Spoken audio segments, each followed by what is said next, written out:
Hi, my name is Loralee Walker, and I'm giving a presentation on feminist theory. But first, let's watch this cute video of these. Why do you think women get paid less than men for the same jobs? Girls don't work as hard as the boys. What are they doing instead of working hard? Doing other stuff. Like what kind of other stuff?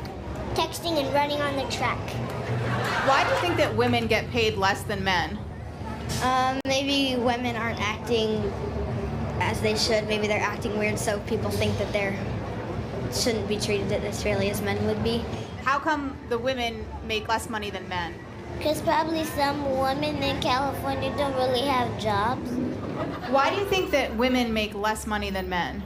I think because they're very underrated, because they can do more, but people expect them to do less. What kind of more can they do? Well, a lot of people underestimate them, and they could do so much more. There's jobs that men can't do that women can. Like what? Like, they can be an actress if they want. And why do you think women make less money than men? Because all the men make all the decisions and make all the rules, and it's always male presidents, and there's never a female president.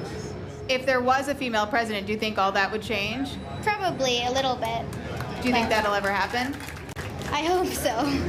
Why do you think women make less money than men for the same jobs? I don't know, the world's just a messed up place.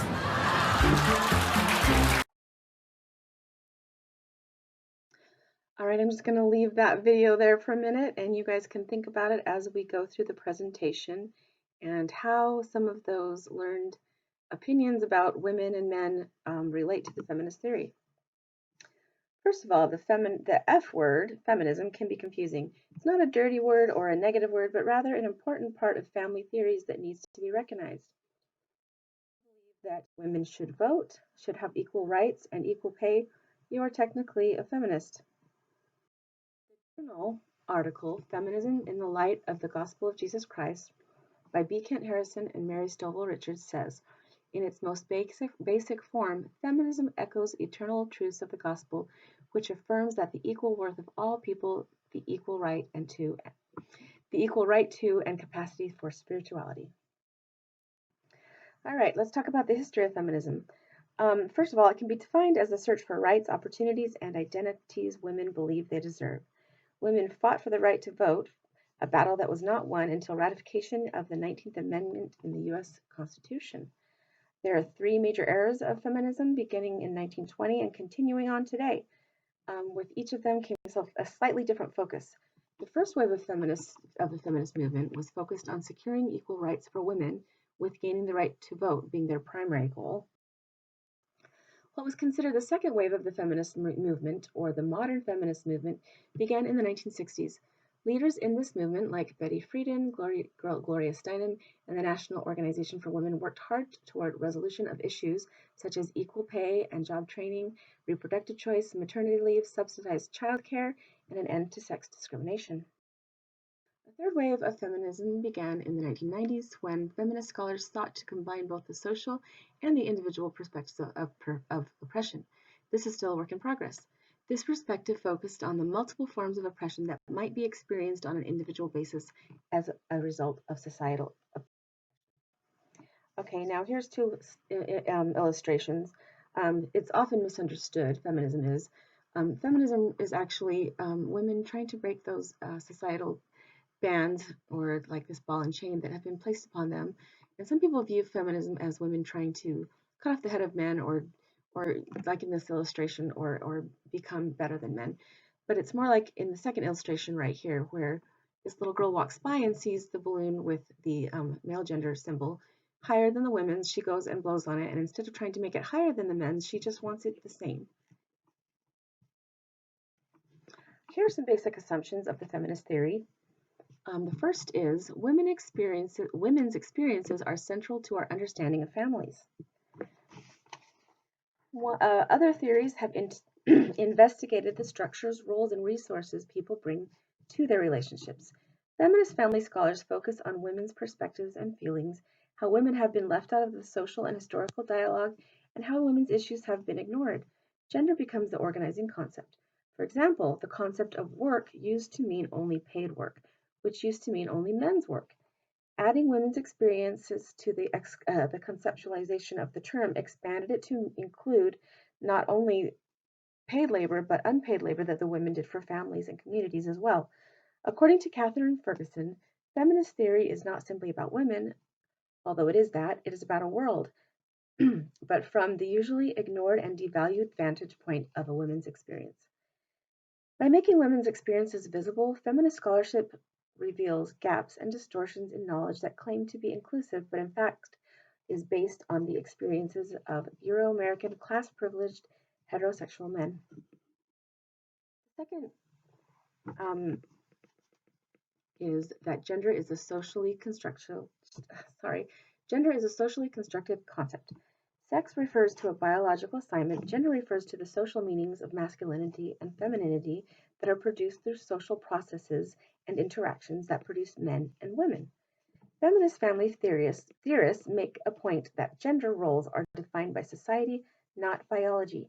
In the past, fathers went to work, mothers stayed home, doctors were men, nurses were women, business executives were men, secretaries were women, and you see what I'm saying, so on and so on. Concepts and terms in the feminist theory, and they are sex, which refers to one's biological assignment and just genetically defined at birth, male or female. Gender, which refers to the social meaning and behaviors ascribed to one's sex, particularly with regard to roles and behaviors expected of that sex. And categorization, and that's the process of applying labels and behaviors and roles according to one's sex. Certain behaviors, roles, and words and symbols are considered either male or female. I'm going to show you a video clip now where it kind of shows that categorization. It's an old show from the 60s called Leave It to Beaver. Girls are kind of lucky, don't they, Mom?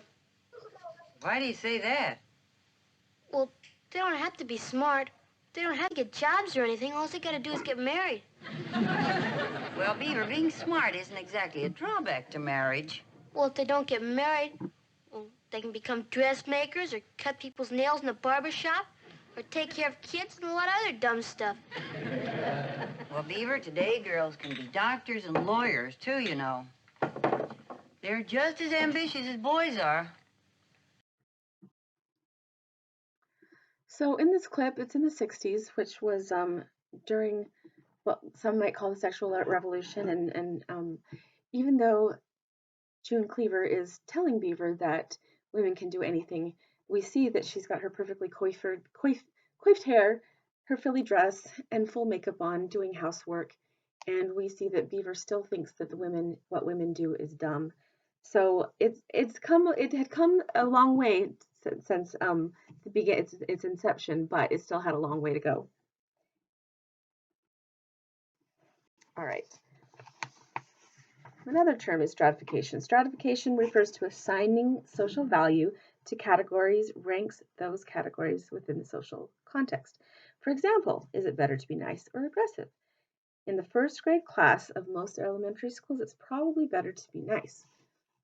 And girls might be treated more positively than boys, and the teachers might treat them better as well. But in a social context, in a Fortune 500 company, it might be more highly valued to be assertive than nice. So a woman who has been socialized to only be nice and never encouraged to learn any assertive skills probably won't be hired as a chief executive officer. Privilege is another one. Privilege refers to the social status given to one with more power and value in society. The concept of privilege requires feminists to ask not only who has the power, but also who does not, and to ensure that those who have been previously marginalized and oppressed are now included in those represented. Okay, the next video clip is going to illustrate stratification from the movie called The Devil Wears Prada.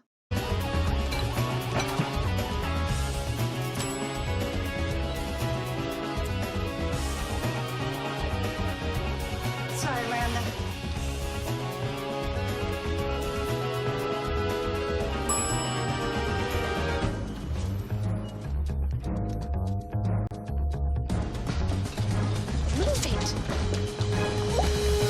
I don't understand. why it's so difficult to confirm an appointment. No, I'm so sorry, Miranda. I actually did confirm Details last night. of your incompetence do not interest me. Tell Simone I'm not going to prove that girl that she sent me for the Brazilian layout.